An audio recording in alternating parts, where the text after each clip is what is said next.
Hello, Fluffers, and welcome back to Fluff It. My name is Felix, a purple wolf from the United States. And my name is Uno, a green and pink raccoon from the UK. And welcome back to Fluff It, a podcast for furries by furries. And today we are doing another shorter episode to try and catch up with the inactivity we've been through the last couple of months. And today, oh no. Oh. What's today's topic? Today's topic is the one and only Master of Evil himself, Scrappy Doo. Oh, Fluff. As you can hear by Felix's current meltdown, he is not the biggest fan of Scrappy Doo. To be honest, I don't know who is the biggest fan of Scrappy Doo. If there's some major Scrappy fans out there listening who want to comment and tell us, please do. I'd be very intrigued to hear about that.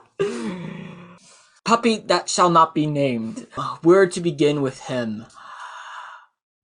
Should we do a little rundown history before we go into personal feelings? So, for anyone who doesn't know who Scrappy Doo is, so he comes from the cartoon series Scooby Doo, which is one of my favorite shows as a child, and still today. Scrappy was introduced fairly later in the show.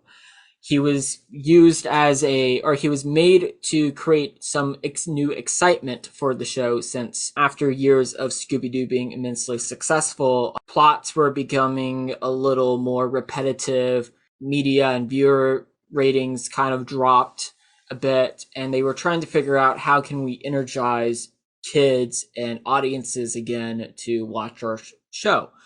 And they ultimately decided to make a puppy version of Scooby-Doo that was fearless towards the paranormal or those who pretended to be, named Scrappy.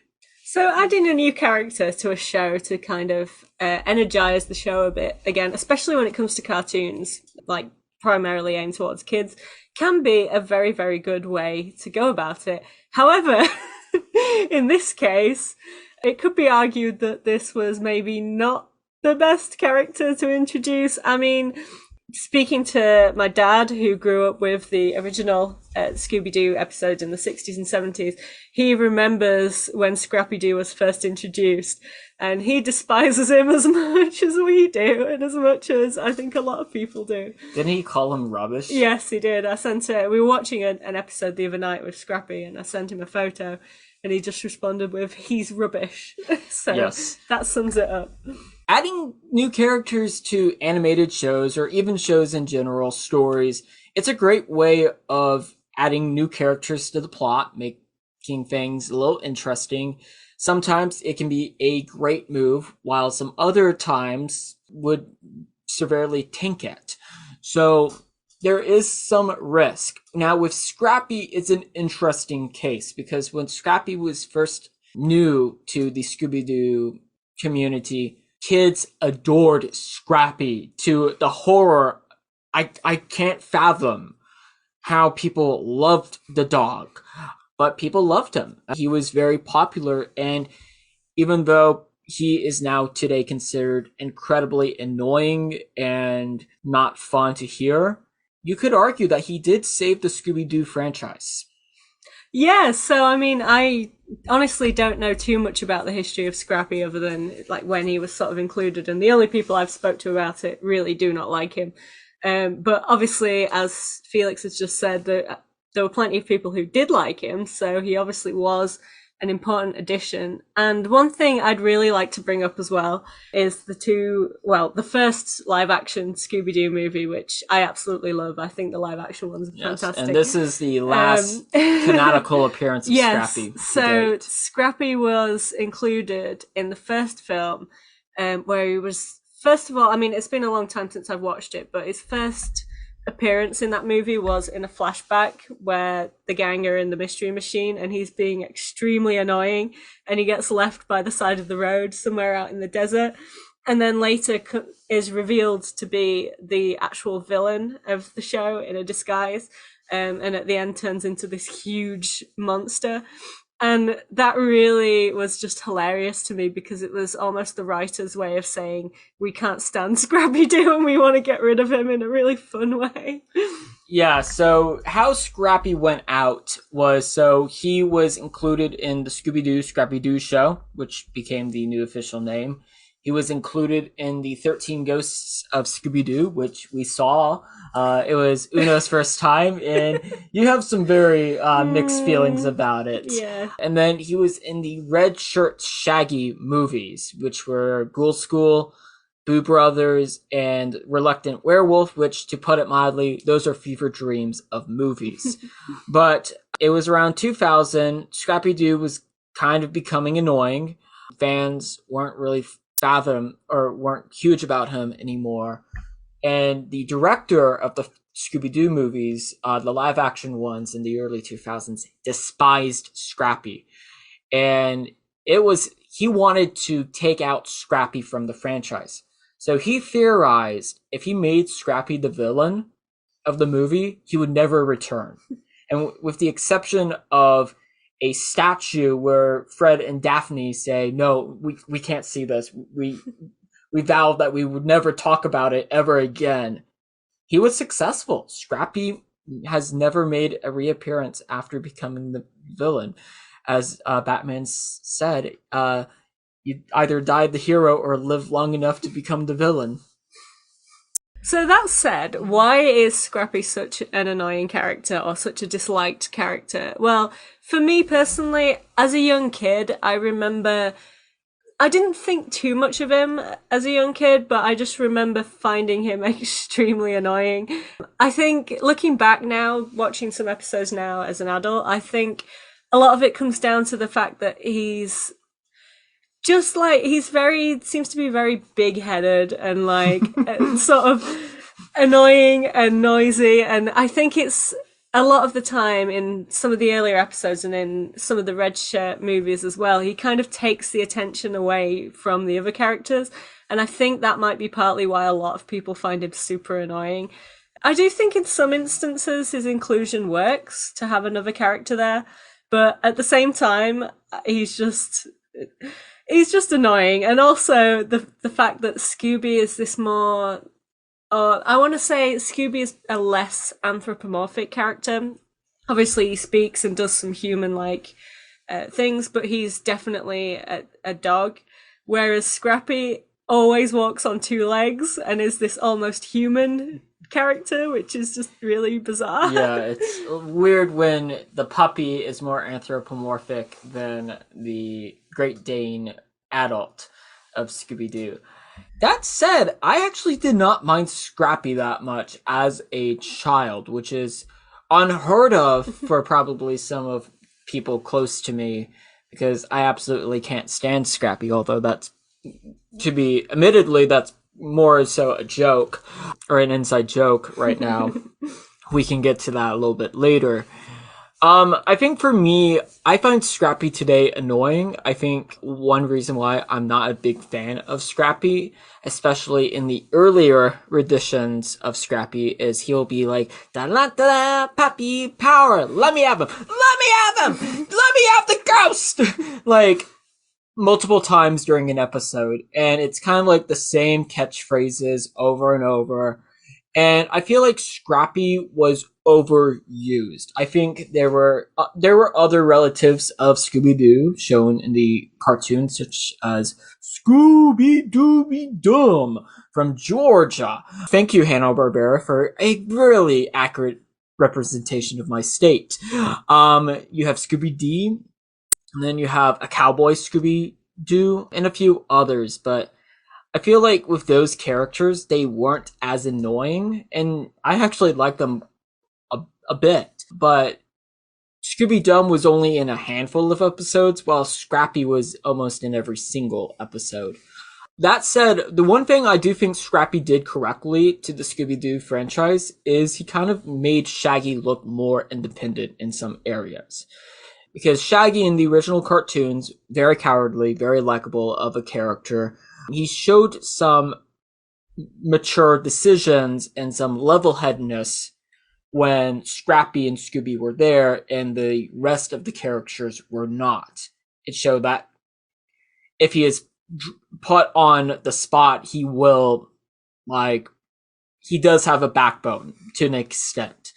But that said, I do feel like Scrappy stole the spotlight from Scooby and Shaggy and kind of was the de facto leader, as weird as that is to say. Yeah, I completely agree on what you said at the beginning there about Scooby having other family members. It occurred to me that as a kid, that was one thing that did annoy me a little bit because I really liked the other family members and I was sort of wanted to know a bit more about them. But most of the time, Scrappy was the only one we got to see more of. And I think as well as a kid watching the live action ones and a lot of the early 2000s ones, the Red Shirt movies, even though I did really like them as a kid, they were a bit weird to me just because the rest of the characters kind of weren't there and it was just a very different dynamic. Definitely looking back on those now, they're very weird in comparison to some of the other movies. We could do entire episodes on the fever dreams of Reluctant Werewolf, Ghoul School, and Boo Brothers. I mean, where to begin? But I digress. So, how did Scrappy become so despised by me? Maybe you're the one that should tell this story. Well, I honestly am not 100% sure where the original idea sparked from, but if any of you follow us on Instagram, probably more likely if you follow us on our separate accounts, Rambling Explorer and Uno Raccoon, you've probably seen the artwork of Scrappy Felix, which is an alternative universe version of Felix, where he is Scrappy Doo, basically, and he is basically the ultimate evil of all time. And Felix is making a very disdainful face right now. Yeah, so essentially what happened was I was on the call with one of my friends at home named Skydive. Skydive is a black falcon toucan who is fairly new to the furry fandom. And one night we were just goofing around. Then he's like, "Hey, Felix." I'm like, "Yeah, Scrappy Felix." And I was like, "No." And I was absolutely disturbed. And he's like, "I want Uno to draw it badly." I'm like, "There will be no way Uno will draw that." And I was discussing my disdain about the idea of morphing Scrappy Doo with Felix to Uno, and behind my back, she decided to draw it.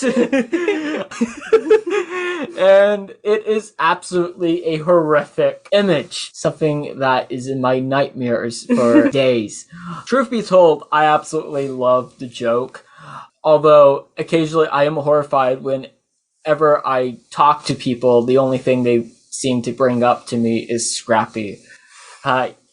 As Scrappy Doo has said, every second you don't run away, Scrappy is getting closer, so... Oh, boy. Where to go from here with Scrappy? Actually, ironically, as the day of the recording, Uno met with Skydive for the first time IRL, and that was fun. Yes, the two evil combined forces behind Scrappy Felix were finally in the same place at the same time. And it really didn't take long for Scrappy to be mentioned. I think it was within about a minute of us meeting in person was the first mention of him. You drew Scrappy Felix on the chopstick wrapper. Twice! Why? Tell the viewers why! Because the evil cannot be contained. I think it's just more so they want to see me suffer. But that said, I do have one question. So, do you think Scooby Doo or the Scooby Doo franchise should allow Scrappy a second chance in future upcoming shows or movies, either as a hero or a villain? That's a very interesting one, actually. I mean, I do think the live action movie was a very good send off for him. because I love that movie so much. But at the same time, I think it would be hilarious if he was brought back. Maybe if they didn't bring him back quite as predominantly as they used to, because like what we've said, that was part of what made him so annoying. But I think it would be hilarious if they included him as a villain, maybe in a future episode, or even if he had like sort of cameo appearances, just as sort of a little inside joke in between the series. I do think that would be really funny. And to be honest, I'm quite surprised they haven't done that more, just to have him have sort of little appearances. Not necessarily a big part of the story, but just like cameo sort of appearances. I remember we were doing a comic exercise at Ringling a year ago, and the one student brought up Scrappy being the villain, and everyone was like screaming, "No, don't!" The professor was horrified. The students were horrified. That said, I think Scrappy should make a reappearance as cameos. I think maybe he's like going through like therapy or something, like slowly becoming a hero again, but still having those villainous tendencies. Warner Brothers, if you're listening, I'm a writer, but imagine you writing a Scrappy Doo episode. Yeah, imagine me getting how the tables would turn. Imagine me being able to write the fate of Scrappy. That would be so ironic. Honestly, I would have a lot of fun doing that because I love Scooby Doo in general. That would be kind of something that would be a very fun closure to the Scrappy Doo saga for Felix. Is if I get to control what happens to him. Okay. But that said, if you have any personal feelings about Scrappy that you wish to share, maybe we've been a little too harsh on Scrappy. Maybe we are completely justifiable in our hatred towards him. Or if you have any questions about him or anything to do with furries and podcasts, let us know at Fluff It Podcast on Instagram, or as Uno mentioned, Ramblin' Explorer, Uno Raccoon on Instagram as well. We also have a email, which is the same thing at gmail.com with YouTube. So let us know. But thank you so much for hearing us talk about that fiend known as I can't say the name anymore. He's been mentioned too many times. Yes. But yes, let us know if energy vampire. Yeah, exactly. There needs to be a Scrappy version of Colin Robinson. Anyone who's watched What We Do in the Shadows will know what I'm talking about. But yes, tell us your thoughts. I'd love to hear. I'd love to hear if there's any Scrappy fans or any other Scrappy haters. Yeah. Yes, that's before we have a episode called In Defense of Scrappy Doo or Scrappy Felix. But all seriousness, thank you so much for tuning in, and until the next time on Fluff It, stay fluffy and have a fluff-tastic day. We'll see you all next time. Goodbye. Except you, Scrappy.